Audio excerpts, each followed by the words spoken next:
Si est le sujet qui agite les Français depuis plusieurs semaines, la réforme d'Emmanuel Macron qui vise à reculer l'âge de départ à la retraite.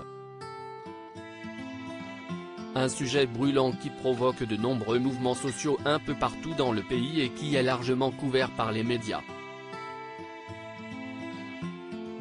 Samedi soir, Léa Salamé s'est alors naturellement emparée de la question dans son émission d'infotainment Quelle époque sur France 2.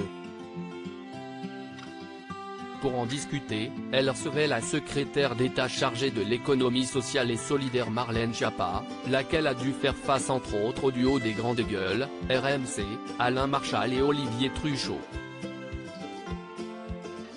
Mais avant de rentrer dans le vif du débat, Léa Salamé s'est permis une courte et drôle de parenthèse autour d'Olivier Truchot. En effet, avec ses équipes, la journaliste a mis la main sur des images d'archives collector de son confrère comme elle l'a souligné. On a retrouvé Olivier Truchot lors de sa toute première télé. Je suis désolé, si est tellement collector qu'on se laisse repasser 3 fois au répète. Regardez, a-t-elle lâché.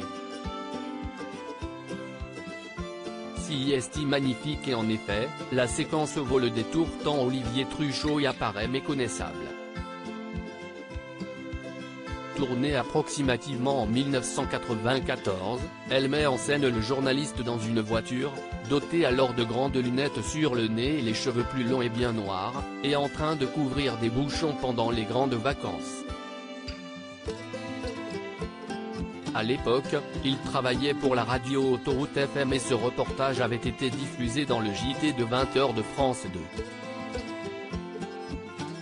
Voir le passage vidéo dans notre diaporama. Son look et sa manière de rendre l'antenne peu naturelle ont alors beaucoup fait rire sur le plateau de Quelle époque. Le bras sur la porte et le démarrage, si est magnifique, a estimé Christophe de Chavannes. Olivier Truchot a de son côté été amusé par un autre détail, je démarre la voiture, mais je n'ai pas mis ma ceinture. Enfin, son binôme Alain Marchal a souhaité mettre en avant le téléphone filaire qu'Olivier Truchot utilisait pour communiquer. De quoi permettre à la nouvelle génération de découvrir ce que c'était que le téléphone portable de l'époque.